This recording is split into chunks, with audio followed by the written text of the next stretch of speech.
Welcome to the second turn of Ghemehaal Annihilation, a Warhammer 40,000 campaign adopted from the Firestorm campaign system from Battlefront Miniatures. This is the latest chapter in a series of campaigns, apocalypse battles, and tournaments run by Legio Malaysia and set in our very own Glenmary subsector. At this point in our story, Imperial forces have been attacked all along the Bale defense line, with a major push in the southern sectors near the Imperial-held city of Olin. While one attack by a radical inquisitor was repulsed by the Angel Sanguine, a nearby assault led by Suban's demon host annihilated a Blood Angel's force and advanced to the very gates of Olin.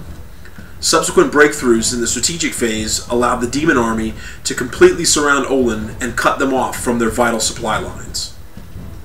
Up north, the Grey Knights attacked and defeated renegade Space Marines in the nearby Ghemehaal forest, pushing the Chaos Front back from Xerxes. Imperial forces were unable to take advantage of any Chaos weaknesses and made no exploitation moves in the strategic phase.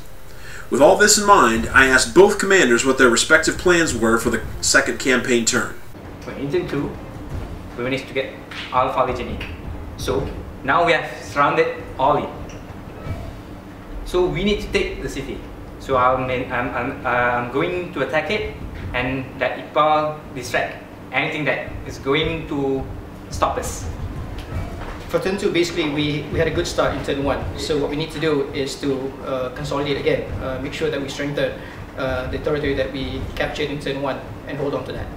The first battle was fought on the Farquhar Plains, as Alpha Legion reinforcements commanded by Alvin attacked Red Eye's Blood Angel's detachment from the Eastern Great Forest.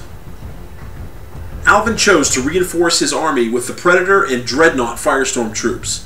Red Eye opted for a mechanized artillery battery consisting of a Basilisk and a Manticore, along with an orbital strike from the Imperial Navy.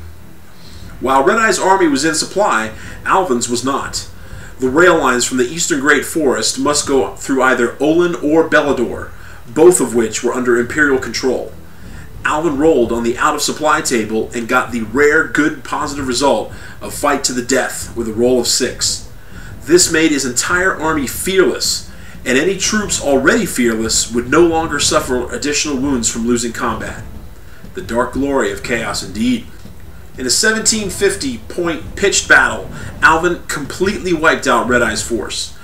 No Firestorm troops were destroyed, so Chaos immediately advanced into and took control of the Farquhar Plains.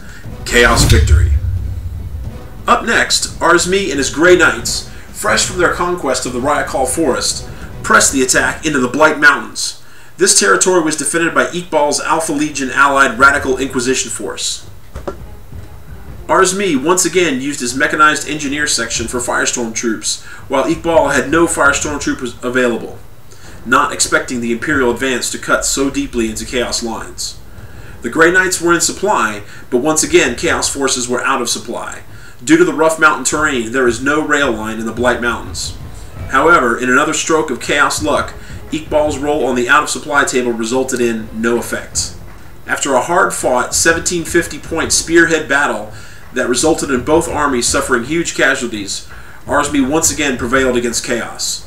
No Firestorm's troops were destroyed as Arzmi boldly planted the Aquila standard in the Blight Mountains. Imperial victory. In the final, and without a doubt most important match of the turn, Suban and his loathsome demon hosts laid siege to the city of Olin. Kyrul's Angel Sanguine defended the city, knowing full well what defeat would mean for the entire southern Imperial front. This would be a battle to the end. Suban reinforced his army with a pair of Chaos Dreadnoughts and a Deathstrike missile launch, while Kyrul added a mechanized engineering section and the sole rail-borne rapid reaction force of Sentinels. In addition, Imperial forces defending a city get to add 2 bastions with heavy bolters and las cannons that could be placed anywhere on the table. Suban's demon host was in supply, but due to the Demon Lord's cunning plan in the first turn, Kyrul was not. With the city completely surrounded, Kyrul rolled the low supplies result on the out-of-supply table. This made his entire army have -1 weapon skill and -1 ballistic skill for the course of the game. It seems the Chaos Gods had more influence over the fickle dice this turn. After a grim 1750-point battle in the streets of Olin, the Angel Sanguine were killed to a man. No Firestorm troops were lost on the Chaos side, but no such luck for the Imperials. The mechanized engineer section was scattered and destroyed, though it will come back in turn 3 at one of the Imperial supply depots.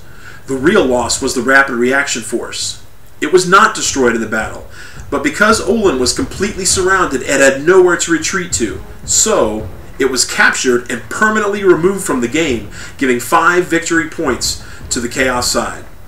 Unspeakable acts were committed as the city screamed and burned under the writhing horde of demons. Chaos victory.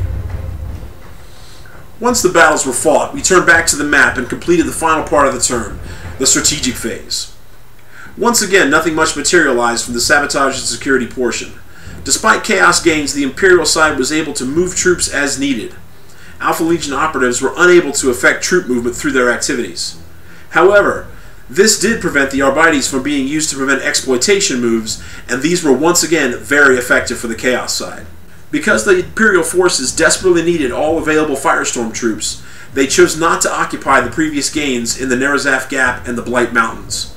Both of these were taken back by Chaos during the exploitation phase. The Blight Mountain capture was a particularly bitter pill for the Imperial forces, as they had only just captured it that very turn. The Imperial side was unable to make any exploitation moves of their own. Strategic moves were finished, and the turn's victory point totals were added up. At the end of turn 2, the Imperial side still controls Xerxes, Gelmar, Bellador, Hammerall, Devor, Wendigo, and Hengeist, along with the Northern Badlands, giving them a turn 2 total of 320 victory points.